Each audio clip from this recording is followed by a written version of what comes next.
Tihar jail में surrender करने से पहले दिल्ली के मुख्यमंत्री अरविंद केजरीवाल ने पार्टी ऑफिस में कार्यकर्ताओं को संबोधित किया। इस दौरान उन्होंने कहा कि एग्जिट पोल फर्जी हैं। उन्होंने कहा कि राजस्थान में लोकसभा की 25 सीटें हैं, लेकिन एक एग्जिट पोल ने बीजेपी को 25 में से 33 सीटें दे दी हैं।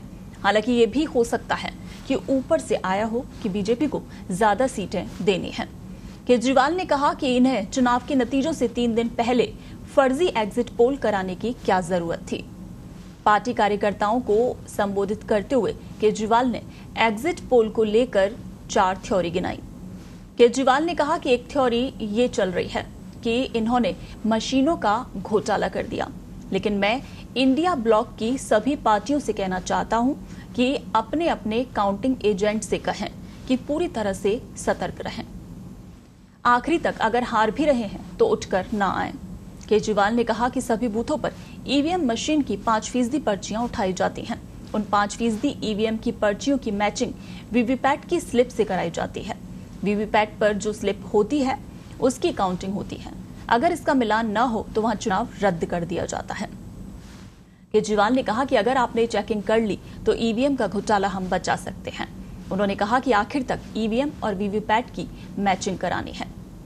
केजरीवाल ने कहा कि दूसरी थ्योरी ये चल रही है कि एग्जिट पोल में उन्होंने इतनी ज्यादा सीटें इसलिए दिखाई क्योंकि इनके लोगों ने शेयर मार्केट में काफी इन्वेस्ट कर रखा है। कल जब शेयर मार्केट खुले तो बम्पर आंकड़ा छुए तो ये अपने शेयर बेचकर निकल जाएं। सीएम केजरीवाल ने तीसरी थ्योरी गिनाते हुए कहा कि अगले 3 दिन में अफसरशाही पर दबाव डालने के लिए, उनसे उल्टे सीधे काम कराने के लिए एग्जिट पोल के जरिए एक माहौल बना दिया गया है कि हम ही आ रहे हैं तो हमारी बात मानो। आप संयोजक ने कहा कि चौथी थ्योरी ये चल रही है कि अगर एग्जिट पोल वालों ने कल ही कम सीटें दिखा दी होती तो हो सकता है कि इन दोनों के खिलाफ आरएसएस और बीजेपी में कल ही बगावत शुरू हो जाती। 4 जून तक इंतजार नहीं होता। पार्टी ऑफिस में केजरीवाल ने कहा कि हमें चौकन्ना रहना है। मेरा मानना है कि 4 जून को इनकी सरकार नहीं बन रही है। एग्जिट पोल से घबराने की जरूरत नहीं है। ये आपके साथ माइंड गेम खेल रहे हैं। ये आत्मविश्वास रखना है कि आप जीत रहे हैं। ये चुनाव किसी पार्टी या नेता विशेष के लिए नहीं है। ये चुनाव देश को बचाने के लिए है।